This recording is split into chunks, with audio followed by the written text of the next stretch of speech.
Chapter 8 of Restart. Chase Ambrose, page 62. The Hiawassee Middle School Hurricanes play the preseason scrimmage against East Norwich on Saturday. I make it a point to be there, not as a player, but as a member of the video club. Miss DeLeo put me in charge of athletics for the video yearbook, so the game is as good a place to start as any. As I climb the bleachers, the flip cam is an awkward weight in my hand. I don't feel like a video club kid. Not that I can recall being any kind of kid. This is supposed to be the site of my greatest glories, yet I've lost all that. The sight of the players on the field doesn't bring back a rush of gridiron memories. I guess I always pictured vast crowds cheering my name, but there isn't much turnout for the scrimmage. Maybe a couple of dozen kids and a handful of other people scattered around the stands. I raise the camera and shoot a couple of plays. Brendan said I was a natural filming how to clean your tricycle. That was easy, though. The stunt at the car wash was the craziest, funniest, most bizarre thing I've ever seen. I honestly couldn't look away. And since I was watching through the camera viewfinder, I captured the insanity from start to finish. It would be wrong to say I had the time of my life, since I can't speak for my life before the accident. But it was more than enough for Brendan to convince me that video club was the place for me. A foghorn voice drowns out the PA announcements broadcasting over the loudspeaker. "Champ, over here!" It's my dad, sitting in the fourth row with Helene. "I never miss a game," he exclaims, assuring me that he was here on the 50-yard line week in and week out, all through the 28-year gap between his state championship and my own. Helene's turning into a real fan, too. My half-sister has set up an impressive array of dollhouse furniture on the metal bleachers and is playing with a couple of Barbies. As far as I've seen, she hasn't looked in the direction of the field once. For such a big Hurricane fan, Dad sure doesn't seem to have any fun watching them play. The longer we sit, the darker his mood gets, blackening and lowering until it hangs over him like a line of thunderheads. "Did you see that?" he complains.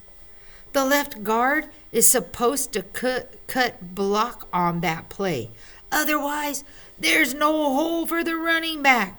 Or, "Our quarterback doesn't see the field. He has a man wide open in the end zone." Or, "What kind of tackling is that? Did you used to tackle like that? I never tackled like that." I don't remember anything about playing football, I tell him honestly, zooming in tight on the huddle. So I have no idea how I used to tackle. "Yeah, well, it was a lot better than that," he snorts. "You used to wrap up your man and bring him down properly."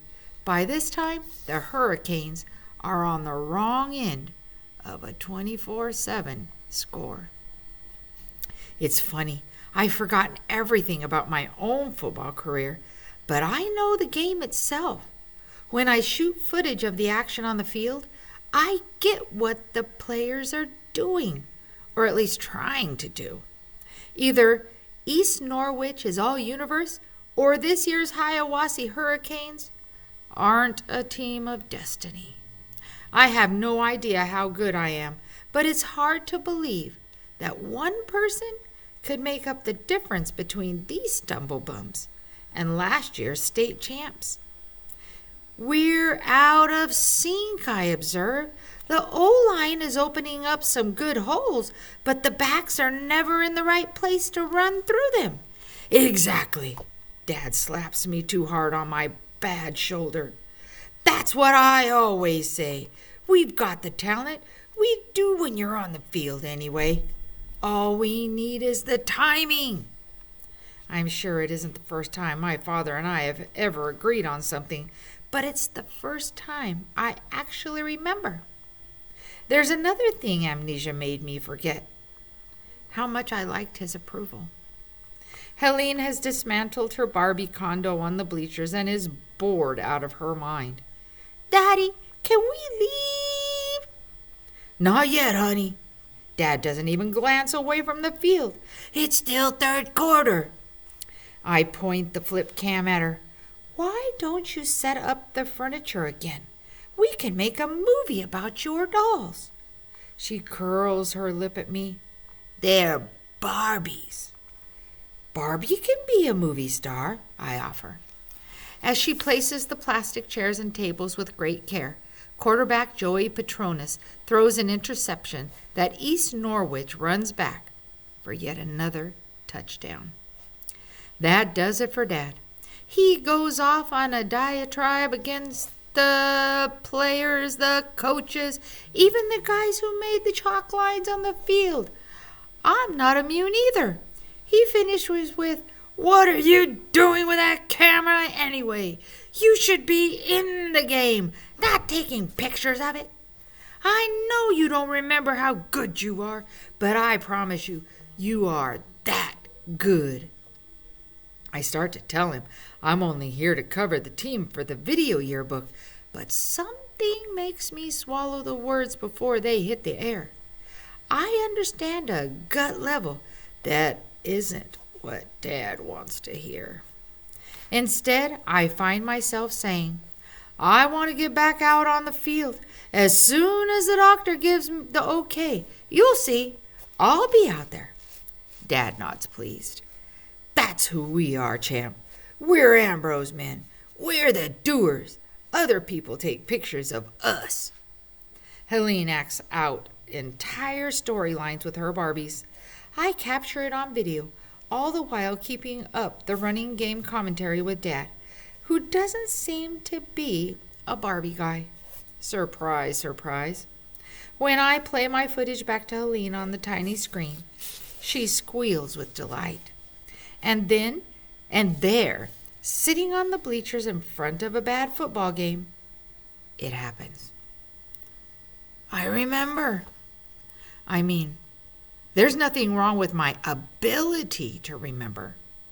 I remember everything that's happened since I woke up in the hospital. But before the accident, except for that weird image of the girl in blue, nothing. Until now. It's a flashback of Helene. She's probably what triggered it, because in my memory, she's squealing just like she is now. Wait. No. It isn't a happy sound. Her cheeks are red, her face twisted, and she's about to bawl. In the memory, I'm holding a stuffed teddy bear. A stuffed teddy. Her favorite. I remember that too. Actually, I've got the bear in my left hand and its head in my right. I ripped the head off a 4-year-old's teddy bear. Definitely not the memory I'd been hoping for, but still, I remembered something. I exclaimed out loud. Yeah, what? Dad actually turns his attention from the game. Something from before the accident. See? He's triumphant. I told you there's nothing wrong with you. You'll be back in commission in no time. And man, do we ever need you out there. On the field, our halfback takes a handoff and is buried under a pile of East Norwich jerseys. Dad's looking away, so he misses it. A tiny gap in the weak side of the defensive line. Our guy could have hit that. I would have hit that. A stuttered step to the left. That's what I would have done. Juke out the linebacker and gone. My shoulders shimmy as I make the image cuts in my head. I see it now. I was a player. Correction. I am a player. And as I picture it, the image of the headless teddy bear starts to fade. After all, it's just a stuffed toy. Helena's perfectly happy now. No harm, no foul. I'll bet she's forgotten it ever happened.